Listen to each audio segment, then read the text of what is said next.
Everyone thought she was just the quiet 85-year-old maid who had served the mansion for decades.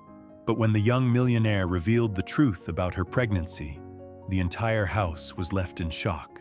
Stay with me until the end, because this story will leave you speechless. Before we begin, don't forget to like this video, subscribe, and comment where you're watching from. Now, let's get into it. The morning sun filtered through the crystal windows of the Whitmore estate, casting golden shadows across marble floors that had been polished to perfection for over 30 years by the same gentle hands. Those hands belonged to Esther Mae Johnson, an 85-year-old woman whose quiet dignity had made her nearly invisible to the world of wealth and privilege that surrounded her daily. Every morning at 5:30 sharp, Esther would arrive at the grand entrance of the mansion. Her silver hair pulled back in a neat bun, her uniform pressed and spotless.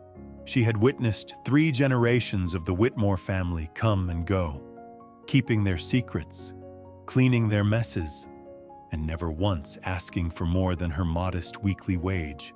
But on this particular Tuesday morning in September, something was different. Esther's hands trembled slightly as she arranged fresh orchids in the foyer vase, and her usually steady composure seemed fragile, like glass about to shatter. The other staff members whispered among themselves, noticing how their beloved colleague had been acting strange for weeks.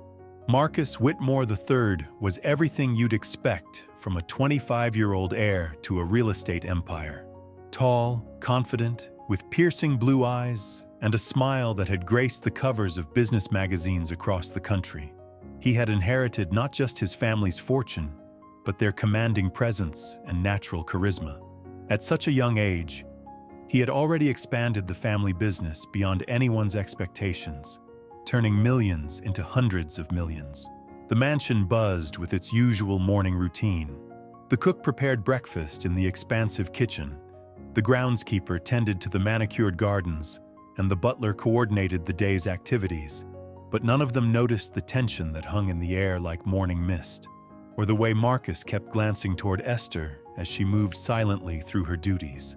For months, something extraordinary had been developing within the walls of this grand estate, something that would challenge everything society believed about age, class, and the boundaries that separate different worlds.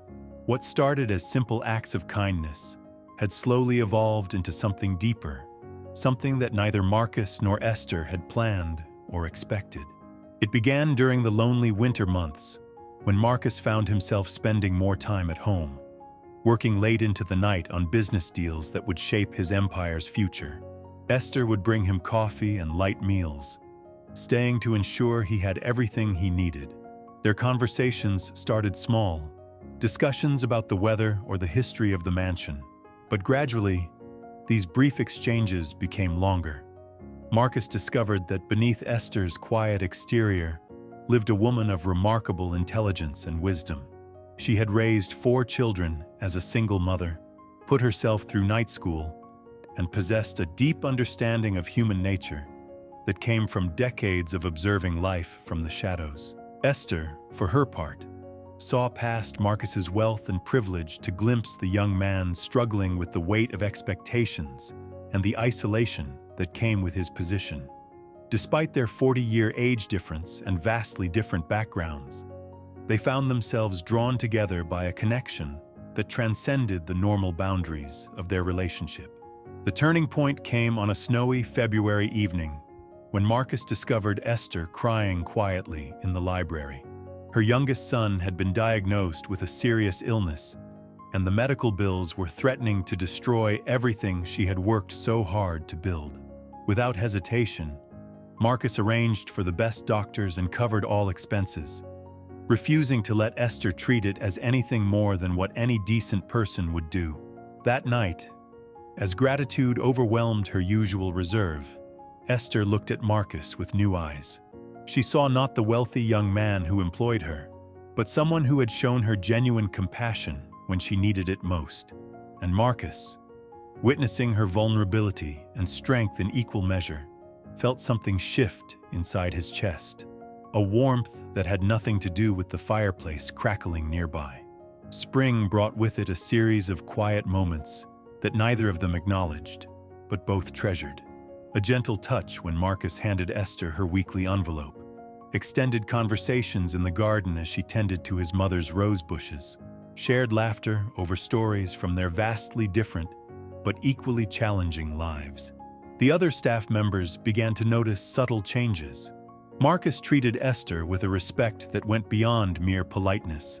He asked her opinions on household matters, sought her advice on personal decisions, and seemed genuinely interested in her thoughts and feelings. Esther, meanwhile, carried herself with a new lightness, a quiet joy that hadn't been there before.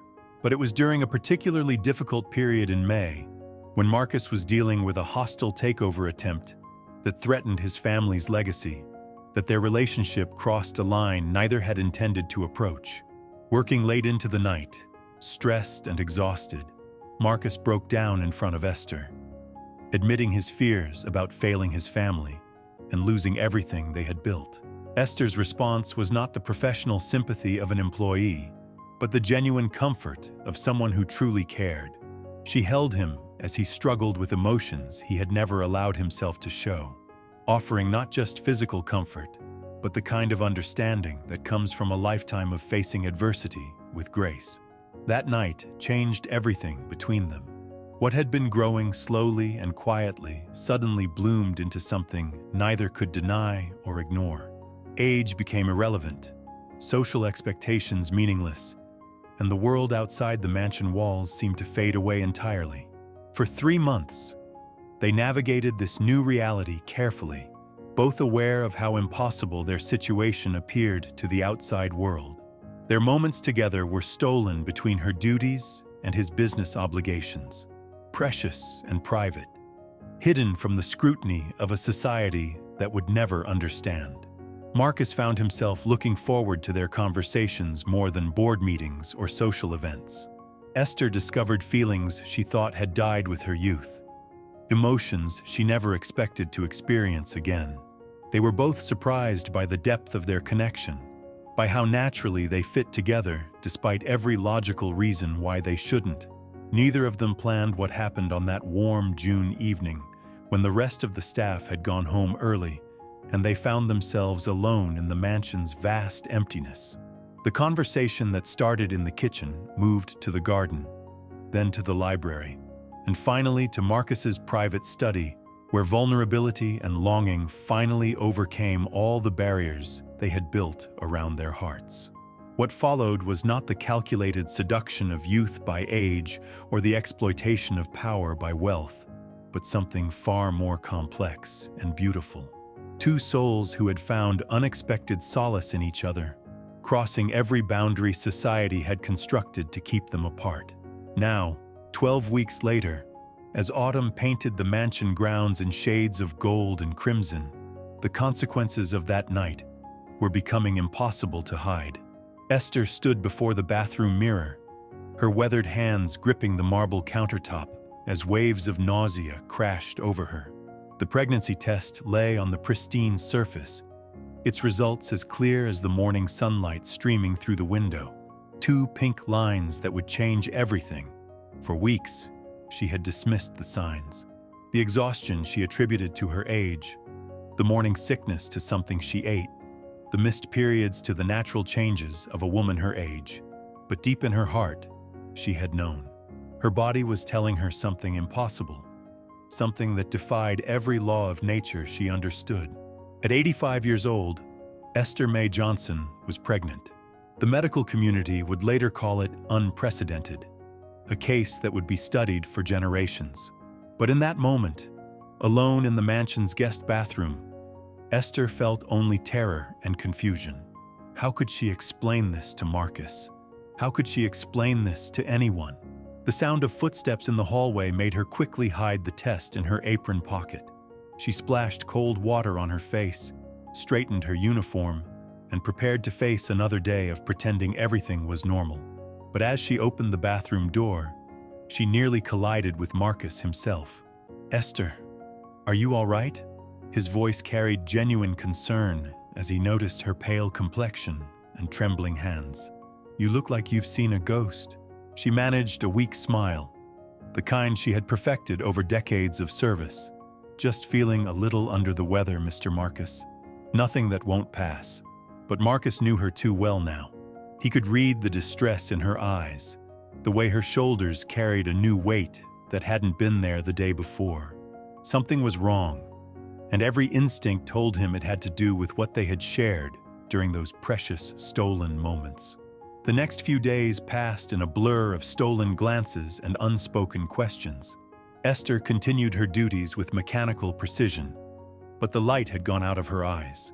Marcus found himself watching her constantly, noting how she would pause suddenly during her work, pressing her hand to her stomach with a look of wonder and fear.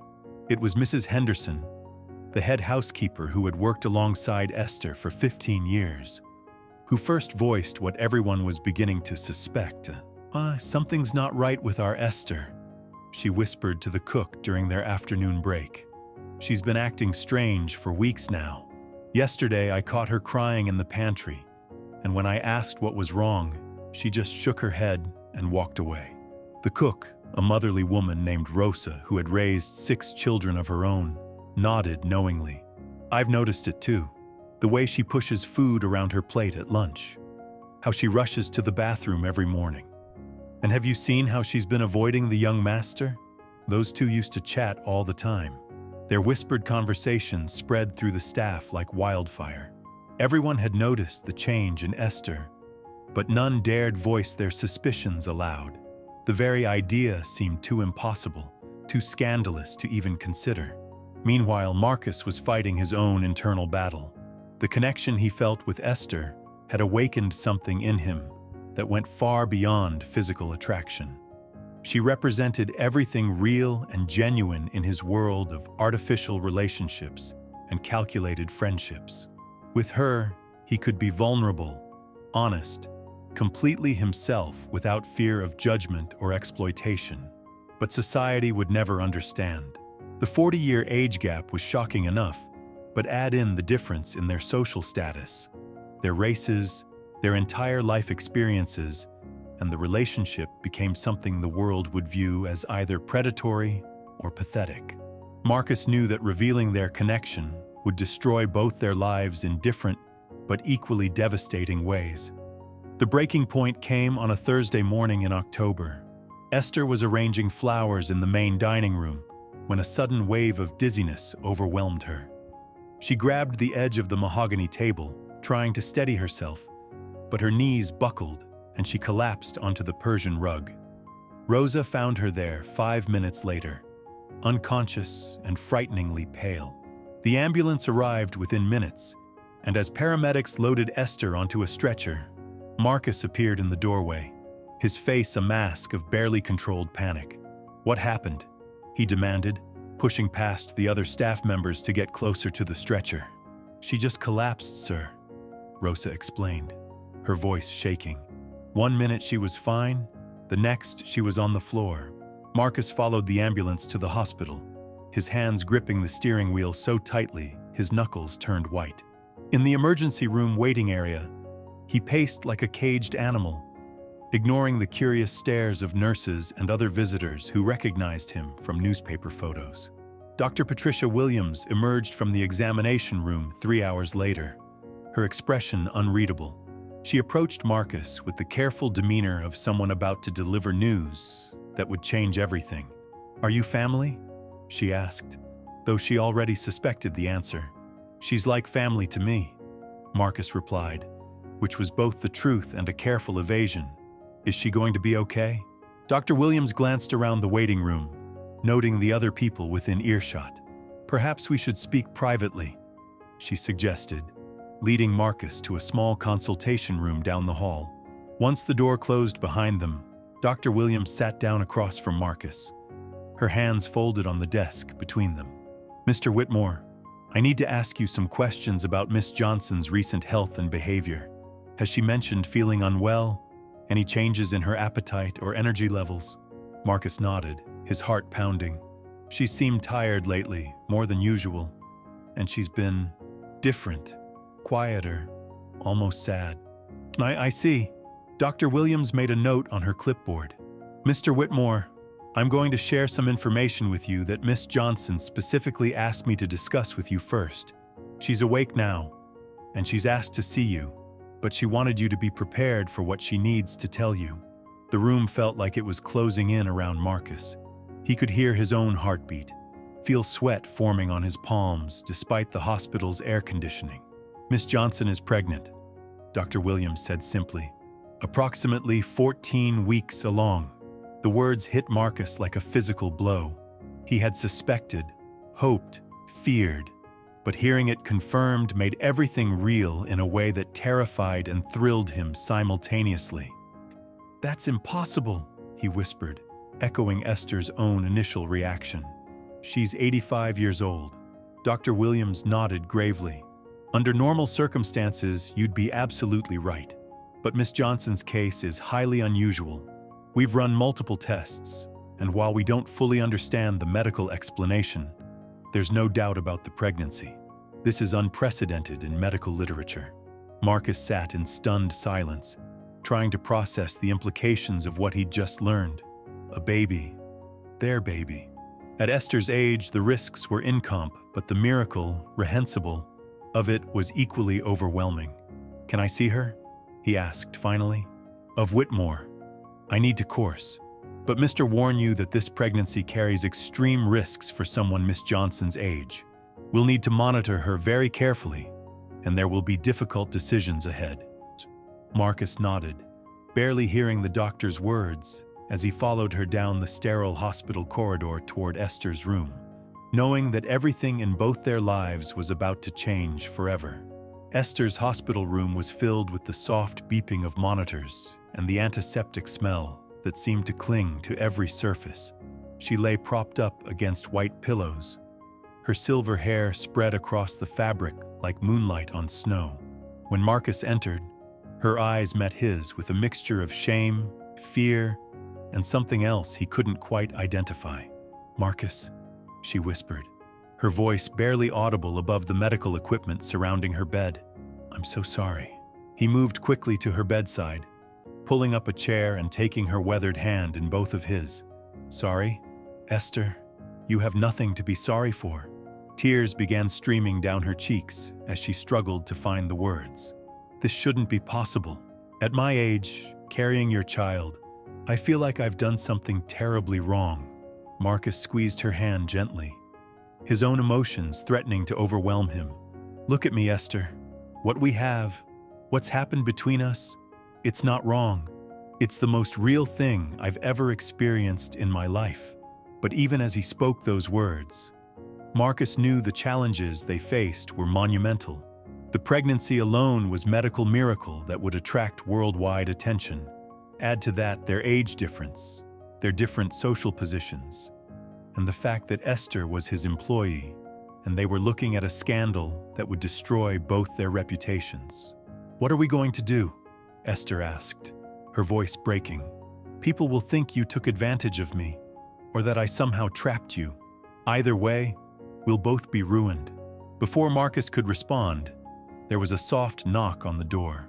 Dr. Williams entered, followed by a tall man in an expensive suit, whom Marcus immediately recognized as Dr. Richard Steinberg, one of the most renowned fertility specialists in the country.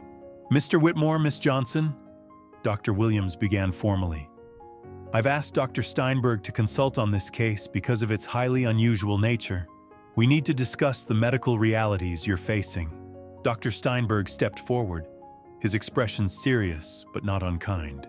"Miss Johnson, your pregnancy is medically fascinating and extremely high risk. I've reviewed your test results, and frankly, I'm amazed your body is sustaining this pregnancy at all." Esther's grip on Marcus's hand tightened. "What does that mean for the baby?" "The risks are significant," Dr. Steinberg continued. "Your age puts you at extreme risk for complications, including high blood pressure, diabetes, stroke, and heart failure. The chances of the pregnancy reaching full term are very low, and if it does, delivery would be incredibly dangerous for both you and the child." The room fell silent except for the steady rhythm of the heart monitor. Marcus felt his world tilting as he processed the doctor's words. Not only were they facing social devastation, but Esther's life was in genuine danger. However, Dr. Steinberg added, if you choose to continue with this pregnancy, you'll be making medical history. This case could advance our understanding of human fertility in ways we never imagined possible. Marcus looked at Esther, seeing the conflict written across her face. What do you want to do? He asked quietly. I don't know, she admitted. Part of me thinks this is God's way of giving me something I never thought I could have again. But another part of me is terrified that I'm being selfish, risking everything for something that might not even survive. The next few days were a whirlwind of medical consultations, legal meetings, and increasingly frantic attempts to keep the situation private. But secrets have a way of revealing themselves, especially in a house full of staff members who had already suspected something unusual was happening. It was Margaret, the youngest housemaid, who first posted about the situation on social media. She had overheard Rosa talking to another staff member about Esther's hospital stay and the mysterious circumstances surrounding it. Within hours, the post had been shared thousands of times, with speculation running wild about what was really happening at the Whitmore estate. By the time Marcus arrived at the hospital for his daily visit with Esther, reporters were already gathered outside the main entrance. He managed to slip in through a service entrance, but he knew their secret was rapidly becoming public knowledge. They know, he told Esther as soon as he entered her room. I don't know how much they know, but there are reporters everywhere. Esther closed her eyes, pressing her hand to her forehead. I knew this would happen. We should have been more careful.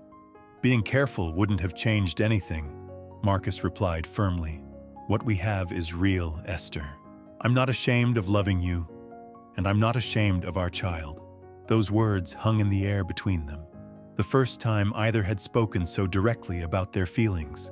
Esther opened her eyes, studying Marcus's face as if seeing him for the first time. You love me? She whispered.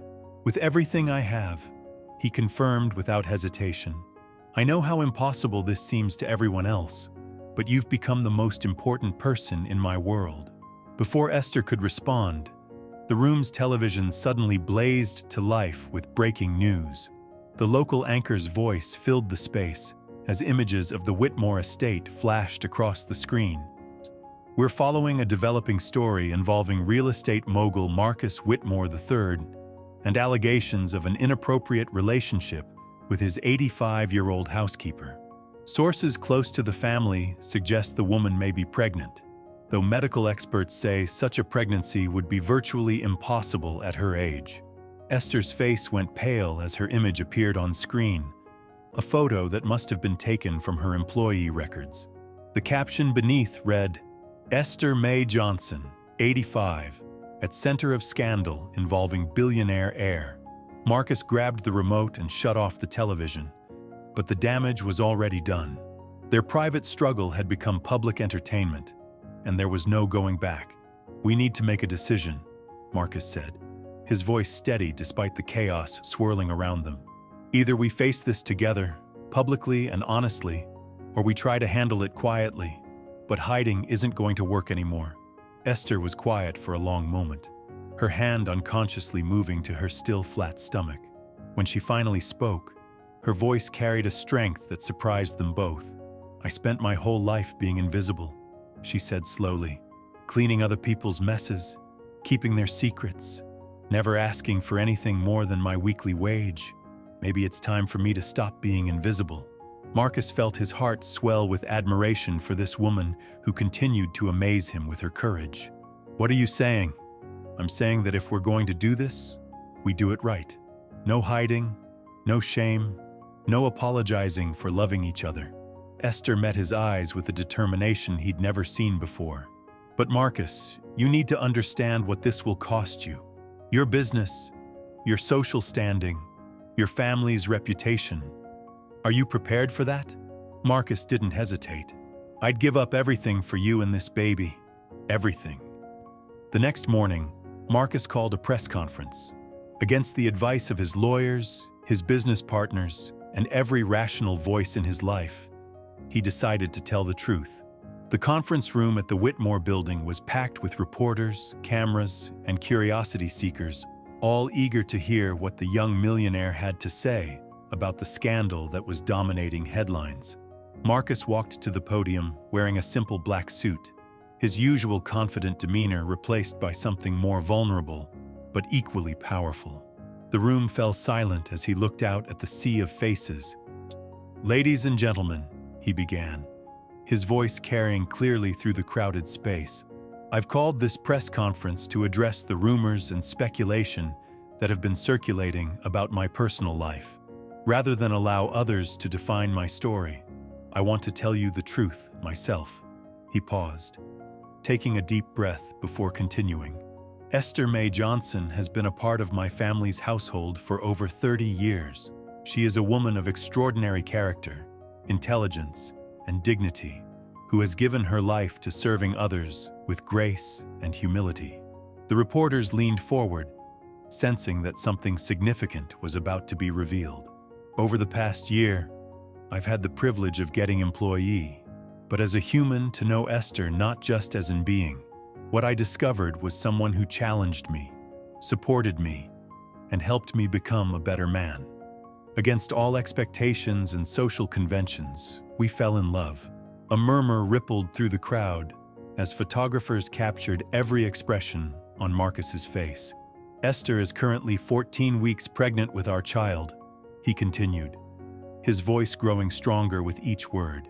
"Yes, her age makes this medically unprecedented. Yes, our relationship challenges social norms, but love doesn't ask permission from society, and miracles don't follow conventional rules." The room erupted as reporters shouted questions and cameras flashed like lightning. Marcus raised his hand for silence. "I know many of you will judge us, question our motives, or dismiss what we have as impossible or inappropriate. But I'm here to tell you that what Esther and I share is real. It's beautiful, and it's worth fighting for. We're prepared to face whatever challenges come our way, together." As Marcus left the podium, he felt a weight lift from his shoulders. The secret was out, the truth was told, and now they would face the consequences together.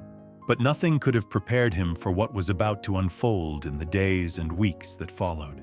The story went viral within hours. Social media exploded with opinions. Medical experts debated the possibility of such a late-in-life pregnancy, and talk shows scrambled to book interviews. The Whitmore estate was surrounded by news vans, and both Marcus and Esther found themselves at the center of a media storm, unlike anything they could have imagined. But perhaps most surprising of all was the public reaction. While many criticized their relationship, an equal number found themselves moved by the sincerity of Marcus's words and the unprecedented nature of Esther's pregnancy. Support groups for unlikely couples began reaching out. Medical researchers requested interviews, and religious leaders debated whether they were witnessing a modern miracle. In her hospital room, Esther watched the coverage with a mixture of amazement and terror. The quiet maid who had spent decades invisible to the world was now one of the most famous women in America. And somewhere deep inside her aging body, against all odds and medical explanations, a new life continued to grow. The aftermath of Marcus's press conference created ripple effects that neither he nor Esther could have anticipated. Within 48 hours, their story had become international news, trending on every social media platform and sparking debates in boardrooms, medical conferences, and family dinner tables across the globe. Dr. Steinberg found himself fielding calls from colleagues around the world, each wanting to understand the medical impossibility they were witnessing. In 40 years of practice, he told a gathering of fertility specialists, "I've never seen anything remotely close to this case. Esther's hormone levels are consistent with a healthy woman in her 20s, yet every other marker confirms her chronological age." Meanwhile, the Whitmore business empire faced immediate consequences. 3 major investors pulled their funding within the first week, citing concerns about Marcus's judgment and the potential damage to their corporate image. Board members called emergency meetings, and rumors swirled about a possible hostile takeover attempt, while the company's stock price fluctuated wildly. But Marcus remained steadfast in his commitment. He moved into a suite at the hospital to be near Esther, refusing to leave her side despite the chaos surrounding them. His presence became a source of strength for her as she navigated the physical challenges of her unprecedented pregnancy and the emotional toll of their newfound notoriety. "I never wanted this attention," Esther confided to Marcus one evening as they watched the sunset through her hospital window. "All my life, I've been content to stay in the background, to serve without being seen. Now I feel like the whole world is watching my every move." Marcus took her hand, intertwining their fingers with the gentle care that had become second nature to him. "I know this isn't what either of us planned, but maybe that's exactly why it's so important. How many people get to witness a real miracle? How many love stories challenge everything society thinks it knows about age and class and possibility?"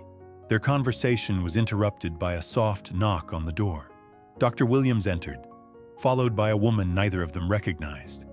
Elegant, well-dressed, with kind eyes and an air of quiet authority. "I hope I'm not intruding," the stranger said, stepping forward with a warm smile.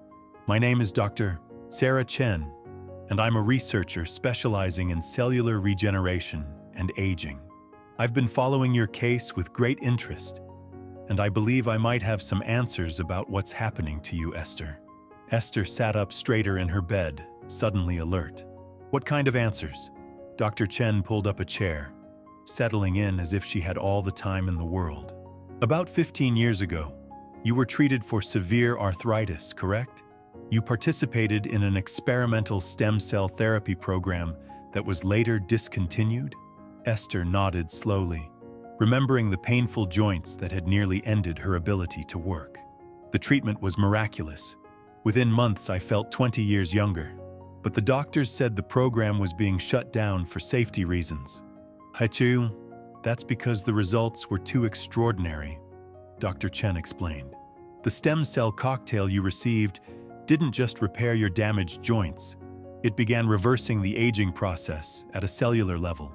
Your body has been slowly regenerating itself for over a decade, which explains how you're able to sustain this pregnancy." The room fell silent as the implications sank in. Marcus stared at Dr. Chen in amazement. "You're saying Esther is actually getting younger?" "Not exactly younger, but her cells are functioning as if she were decades younger than her chronological age. It's unprecedented, and frankly, it makes her pregnancy not just possible but potentially viable." Dr. Chen's excitement was evident in her voice. "With your permission, I'd like to study your case. This could revolutionize our understanding of human aging and fertility." Esther felt overwhelmed by the revelation. Everything she thought she understood about her own body, her own limitations, was being rewritten. "What does this mean for the baby?"